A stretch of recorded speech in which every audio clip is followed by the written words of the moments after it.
कैसे दोस्तों? देखिए, आपको पता है कि यूके में आजकल जॉब्स की सिचुएशन बहुत ही ज़्यादा बिगड़ी हुई है, बहुत ही ख़राब है। स्पेशली पार्ट टाइम जॉब्स अगर इंटरनेशनल स्टूडेंट्स ने ढूँढना है, तो they face a lot of challenges. आज की वीडियो इसी बारे में है कि अगर आपने पार्ट टाइम जॉब ढूँढनी है, तो वो कौन से चैलेंजेस हैं जो आप फेस करेंगे, किस तरह से उन चैलेंजेस से निपटना है और आप इन चैलेंजेस को कैसे ओवरकम कर सकते हैं। और इसके साथ-साथ मैंने कुछ बहुत ही यूज़फुल टिप्स जो कि मैंने यूज़ की है, मैंने अपने जो भी जानने वाले लोग थे जब यहाँ पे आए थे उनको बताया था, उनको भी इसके थ्रू जॉब मिली थी इन टिप्स के थ्रू। तो ये सारी चीज़ें मैं आज इस वीडियो में आप लोग के साथ डिस्कस करूँगा, तो मेक श्योर करके एंड तक देखते रहिए। प्लीज़ चैनल को सब्सक्राइब करें, मेरे सब्सक्राइबर्स बहुत ही कम हैं, नियरली 90% लोगों ने सब्सक्राइब नहीं किया हुआ। तो आपकी सब्सक्रिप्शन से आपको कुछ नहीं होगा, लेकिन इस चैनल को बहुत ज़्यादा फायदा होगा। इसके अलावा अगर आपके कोई दोस्त भी यूके में है या आ रहे हैं, तो उनके साथ भी आपने ये वीडियो शेयर करनी है। So without any due, let's get started. देखिए, जो सबसे बड़ा चैलेंज है यूके में, ऑलरेडी जॉब मार्केट की सिचुएशन बहुत ही ख़राब है, लेकिन इंटरनेशनल स्टूडेंट के लिए एक जो मेजर प्रॉब्लम आती है वो होती है कि आपने एक हफ्ते में सिर्फ 20 घंटे काम करना होता है। तो आपके लिए जो है वो लिमिट जो है वो 20 आवर्स पर वीक का है। इससे ज़्यादा काम आप लीगली नहीं कर सकते।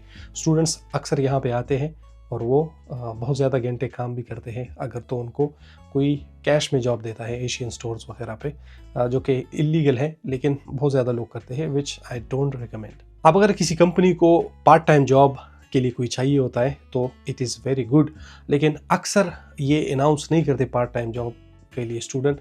द रीज़न इज़ के एक तो अगर कोई फुल टाइमर होगा तो पार्ट टाइमर वो 2 बंदे हायर करेगा एक जॉब के लिए, तो उसकी हायरिंग कॉस्ट भी ज़्यादा हो गई और उनकी मेंटेनेंस और उनके लिए फिर एचआर अकाउंटिंग वगैरह की खिदमत, ताकि उनके लिए सैलरीज अरेंज कर दें, तो उनके जो रिसोर्स है वो डबल हो जाते हैं। इसलिए they mostly prefer those who work full timer. But बहुत ज़्यादा जॉब ऐसी भी होती है जो कि पार्ट टाइम के लिए अवेलेबल होती है और आप उसमें अप्लाई कर सकते हैं। नंबर सेकंड जो चैलेंज आता है मोस्टली वो होता है कि जब आप नए आते हैं तो you don't have any experience related to that job and you have weak English. अब 7.5 बैंड्स लेके यहाँ पे मैं आया था, तो आई वॉज वेरी हैप्पी कि यार शायद मुझे इसकी एडवांटेज हो भी गया। ऐसा नहीं कि मैं मुझे कोई प्रॉब्लम पेश आ रही थी, लेकिन जब मैंने यहाँ पे देखा और काम करना स्टार्ट किया तो आई रियलाइज्ड कि यहाँ के जो गोरे, इवन अपने टीचर्स को भी मैंने जब देखा यूनिवर्सिटी में, तो यहाँ की जो एक्सेंट थी वो कम्प्लीटली डिफरेंट थी। जो हम पढ़ते हैं यूजुअली इंडियन पाकिस्तानी एक्सेंट, तो वैसे भी डिफरेंट होता है जब आप स्कूल कॉलेज में पढ़ते हैं।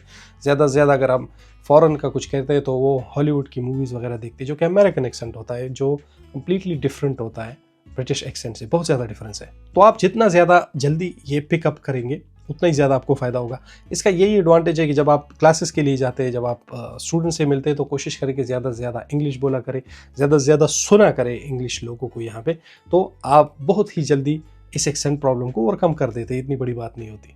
और वही बात कि कुछ जॉब्स ऐसी होती है जिसमें अगर तो आप ऐसी कोई जॉब है जैसे किसी साइट की सिक्योरिटी हो गई या डिलीवरी हो गई या वेयर हाउस में आप काम कर रहे हैं, तो उसमें ज़्यादा इंग्लिश नहीं चलती। उसमें तो वो ऐसे भी लोग, रोमेनियन और पोलिश लोग जो है वो 10-10 साल से भी ज़्यादा टाइम से काम करते हैं एंड वो फिर भी इंग्लिश उनको इतनी ज़्यादा अच्छी नहीं आती, इसीलिए वो उधर ही लगे होते हैं।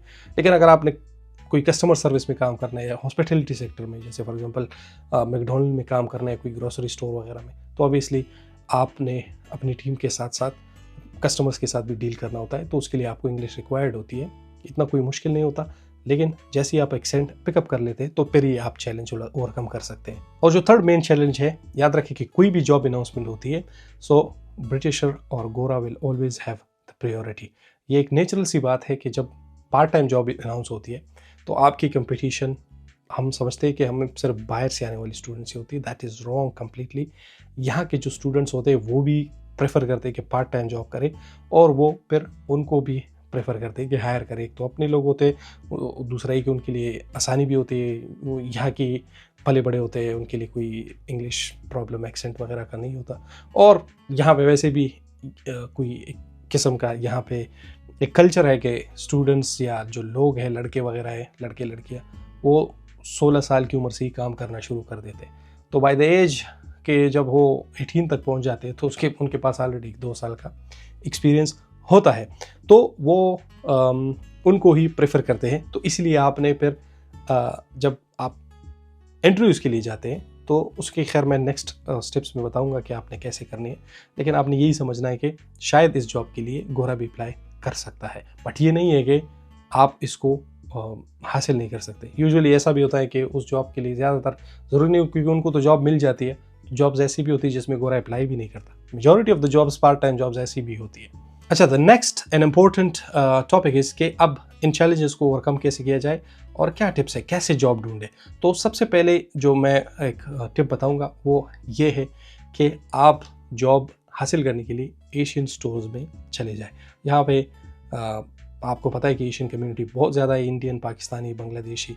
आप जिनकी भी रेस्टोरेंट्स है, स्टोर्स वगैरह है, वहाँ पे जाके CV लेके आप ख़ुद वॉक इन करके उनसे पूछ सकते हैं और उनको बता सकते हैं कि मैं यहाँ पे नहीं आया हूँ, but I am very much enthusiastic in that work. जो भी काम है, जिस किस्म का भी वो काम है, उसके हिसाब से थोड़ी बहुत नॉलेज के साथ जाए ताकि वो इससे इम्प्रेस हो जाए। अगर उनको ज़रूरत होगी तो वो डेफिनेटली आपको रखेगा। उस टाइम पे वो नहीं सोचते कि भाई आपके पास एक्सपीरियंस है या आपकी इंग्लिश आती है या नहीं, क्योंकि आप उनको उनके साथ उर्दू या हिंदी में भी कन्वर्स कर सकते हैं, चाहे वो जिस सिटी से भी, जिस कंट्री से भी साउथ एशिया में, उनको उर्दू या हिंदी आती है। नंबर सेकंड पॉइंट, अक्सर आपने सुना होगा, एक यूनिवर्सल बात की जाती है कि CV बहुत ज़्यादा अच्छी बनानी चाहिए और CV में ये नहीं होना चाहिए, वो नहीं होना चाहिए। वो लोग अगर तो हाई क्वालिटी वाली जॉब्स होती है, बहुत बड़ी स्टैंडर्ड वाली, जैसे IT एक्सपर्ट वगैरह के लिए या डॉक्टर के लिए कोई जॉब निकली है, उनके लिए ये CVs पे उस तरह काम करे तो वो बनता है। हम जो है वो एक नॉर्मल सी पार्ट टाइम जॉब कोई ग्रोसरी स्टोर में या कोई शॉप असिस्टेंट हो गया फॉर एग्जांपल, या सिक्योरिटी में आप करते हैं, तो उसमें इतना ज़्यादा उनकी ज़रूरत नहीं होती। हाँ, सिर्फ आपने उसके हिसाब से टेलर करनी है कि फॉर एग्जांपल अगर आपने ग्रोसरी स्टोर के लिए अप्लाई करना है तो आपको ये चीज़ें आपने रिसर्च करनी होगी कि ग्रोसरी स्टोर में एक स्टोर असिस्टेंट क्या काम करता है और उनसे क्या क्या एक्सपेक्टेशंस की जाती है। तो इस तरह के हिसाब से आप फिर अपनी CV टेलर कर सकते हैं, इंटरव्यू वगैरह के लिए प्रिपेयर हो सकते हैं। CV के लिए मैं बात इसमें करूँगा कि आपने CV कैसे बनानी है, इतनी बड़ी बात नहीं है। जो थर्ड इम्पोर्टेंट पॉइंट है वो है कि do as much networking as possible. References बनाएं। जितने ज़्यादा लोगों के साथ आप ताल्लुक़ रखेंगे, जितना ज़्यादा लोगों के साथ आपका उठना बैठना होगा, स्पेशली जो ऑलरेडी यहाँ से पहले से आए हुए हैं और इवन एग्जिस्टिंग स्टूडेंट्स भी हैं, क्लास में जैसे ही जाए, स्टूडेंट्स अगर इंटरनेशनल स्टूडेंट्स हैं उनके साथ जो है अपने कनेक्शंस बनाएं, चाहे जिस कंट्री से भी हो, उनसे बात करें। अक्सर ऐसे ही होता है कि आपके कोई दोस्त होता है, उसको दोस्त तो नहीं होता लेकिन आपका कोई क्लासमेट होता है और उसको कोई जॉब मिली हुई होती पार्ट टाइम, तो आप उससे गाइड ले सकते हैं कि भाई अगर जिस जगह पे आप काम कर रहे थे मुझे भी रख ले, या अगर आपको कोई वैकेंसी मिलती है तो मुझे बताया करें। मुझे भी ऐसी जॉब पहली जो थी वो इसी तरह से मिली थी कि क्लासमेट ने ही मुझे रिकमेंड कराया था। हालांकि एक हफ्ते तो पहले वो मुझसे पहले आया था, मैं उसके पास नहीं गया था, वो मेरे पास आया था, इंडियन था, कि अगर तो आपको कोई जॉब मिलती है तो मुझे बताओ, मुझे मिलेगी तो मैं बताऊंगा। मैंने ऐसे कहा था, मुझे क्या पता था कि ये छोटा सा बच्चा इतना ज़्यादा तगड़ा होगा, बट थैंक्स टू हिम उसी जगह पे सबवे में फिर मुझे भी जॉब मिल गई। तो 2 इंडियन स्टूडेंट नहीं बल्कि 3 या 4 इंडियन स्टूडेंट्स थे, एक बांग्लादेशी लड़की थी और एक मैं था, हम सबको वहाँ पे जॉब मिल गई थी। तो यही फ़ायदा होता है नेटवर्किंग का। कोशिश हो जितना भी लोग के साथ आप ताल्लुक़ बनाएं तो वो आपके लिए ही फ़ायदेमंद होगा। नंबर 4 पॉइंट, डिफरेंट वेबसाइट जो है वहाँ पे जाके आप अपनी CV बनाएं। टोटल जॉब्स हो गई, और जो सबसे फेमस है जो यहाँ पे बहुत ज़्यादा मेनली यूज़ होता है और मैंने भी हमेशा ये यूज़ किया है, इंडीड। तो इंडीड आप डाउनलोड कर ले, बहुत ही सिंपल है, कुछ नहीं उसमें, एक सिंपल सा ऐप है, उसमें आप अपनी डिटेल्स देते जाए और वो खुद ही आपके लिए CV जनरेट कर देता है। बस ये है कि आपने जिस जॉब के लिए अप्लाई करना है उस हिसाब से फिर सिर्फ आपने उसको टेलर करना होता है।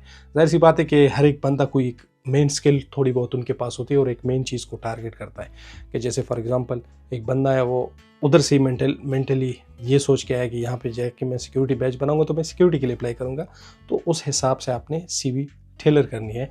अगर आपने कोई ग्रोसरी स्टोर में काम करना है, कोई सुपरमार्केट में काम करना है, शॉप असिस्टेंट वगैरह की जॉब, तो उस लिहाज से आपने CV प्रिपेयर करनी है।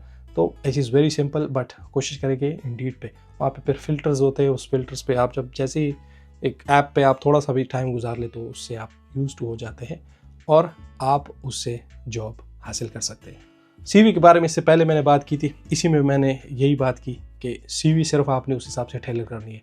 ये नहीं देखना कि भाई आपने किसी और से इसको भाई चेक कराना है कि देखो इसमें क्या कमाल है यार, मैं सिक्योरिटी जॉब के लिए अप्लाई कर रहा हूँ, मैं ग्रॉसरी स्टोर असिस्टेंट के लिए जॉब के लिए अप्लाई कर रहा हूँ, आप इसमें मुझे बताइए कि मुझे क्या प्रॉब्लम है इसमें कि मेरी सीवी सेलेक्ट हो नहीं रही। भाई इसमें कोई प्रॉब्लम नहीं है, सैकड़ों जॉबों के लिए भी लोग अप्लाई कर देते हैं। आपने जॉब्स के लिए जॉब्स देखते ही अप्लाई करना है जगह जगह पे। स्टार्टिंग में थोड़ी प्रॉब्लम होगी, और स्टार्ट की जॉब्स हासिल करना भी इसलिए मुश्किल होता है कि you are very new in this country, आपके पास कोई एक्सपीरियंस नहीं है यहाँ का। और इसके साथ साथ अगर वहाँ का है थोड़ा बहुत डाल दो, जो काम भी आपने किया है वहाँ में, कोई भी अगर आपने किसी को देखा है काम करते हुए, आप किसी दोस्त के दुकान पे बैठते हो और आपको पता है कि वो दुकान में क्या क्या काम करता है, तो आप खुद भी इसमें एक्सपीरियंस डाल सकते हैं कि I have worked as store keeper और स्टोर मैनेजर और स्टोर असिस्टेंट। तो उस हिसाब से आप सीवी बना सकते हैं। यूरोपास सीवी भी, यूरोपास लिखते हैं गूगल में वो आ जाएगा, यूरोपास सीवी, वहाँ से भी आप सीवी बना सकते हैं जो कि यूरोपियन स्टैंडर्ड के मुताबिक होगी। बट इंडीड की आप हर जगह पे अप्लाई कर सकते हैं, वो डाउनलोड हो जाती है फ़ौरन उधर ही से, वो सेव करके आप किसी भी जॉब्स के लिए अप्लाई कर सकते हैं, नो प्रॉब्लम विद दैट। एक और चीज़ है लोकेशन की, लोकेशन मैटर करती है बट नॉट दैट मच। कुछ लोग ऐसे यही होते हैं ना कि कहते हैं कि भाई जहाँ पे हाई स्ट्रीट होगी बस उधर ही आपने अकोमोडेशन लेनी है और उधर ही से आपने बस जॉब्स के लिए अप्लाई करना है। भाई अगर तो एक हाई स्ट्रीट है जिसमें मार्केट्स हैं, जिसमें सुपर मार्केट्स हैं, हंड्रेड्स ऑफ स्टोर्स हैं, तो उसमें लोग काम करते हैं। ऐसा तो नहीं है ना कि वो काम नहीं करते, या ऐसा तो नहीं है कि जो लोग उधर काम करते हैं वो उधर ही आसपास रह रहे हैं। लोग तो एक एक दो दो घंटे दूर से भी आते हैं, तो ऐसी कोई प्रॉब्लम नहीं है। एज लॉन्ग एज लंदन में अगर आप 1 घंटा या 1 घंटा 15-20 मिनट तक आप जो है वो कम्यूट करके जाते हो, आप जो है वो ट्रांसपोर्टेशन टाइमिंग इतनी होती है लंदन में 1 से 1.5 घंटा इज़ वेरी नॉर्मल।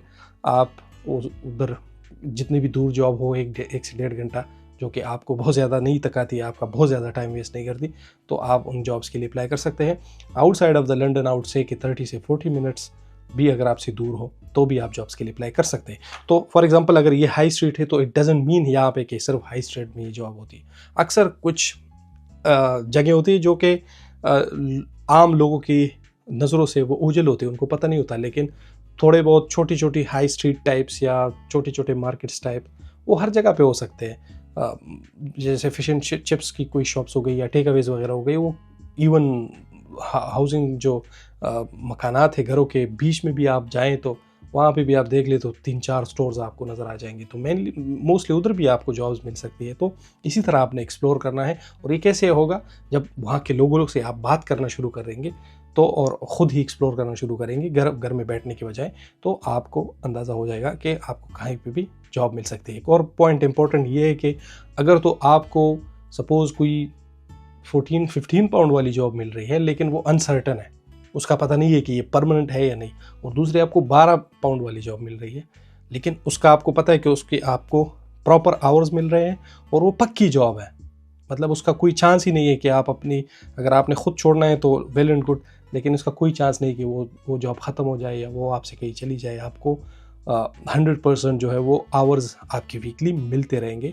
तो आप वो जॉब जो कि अनसर्टन है लेकिन पे ज़्यादा कर रहा है, उसको छोड़ के आप वो जॉब जो कि कम पे कर रहा है लेकिन वो सर्टन है उस पे प्रेफर करें, क्योंकि वो जो है एक माइंड में जो आपकी एक चीज़ होगी कि भाई मुझे पैसे आ रहे हैं या नहीं, तो वो आप कम से कम एक माइंड फिक्स हो जाएगा कि यहाँ से अगर कहीं से भी और पैसे नहीं आ रहे तो यहाँ से तो मुझे फिक्स पैसे आ रहे हैं। कुछ लोग फिर इधर उधर भी जॉब्स फिर उसके साथ साथ ढूंढते हैं कि साइड जॉब के तौर पे कि कहीं और पे मैं कहीं और पे भी मज़ीद घंटे लगाऊं।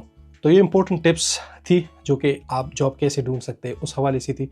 प्लीज़ लाइक करें इसको और सब्सक्राइब ज़रूर करें, help me reach at least 15,000 subscribers. कोई भी क्वेश्चन हो आप कमेंट में पूछ सकते हैं, मैं हर एक कमेंट का जवाब देख सकता हूँ, और इंस्टाग्राम पे भी आप फॉलो करके मुझे मैसेज कर सकते हैं। I will see in the next video.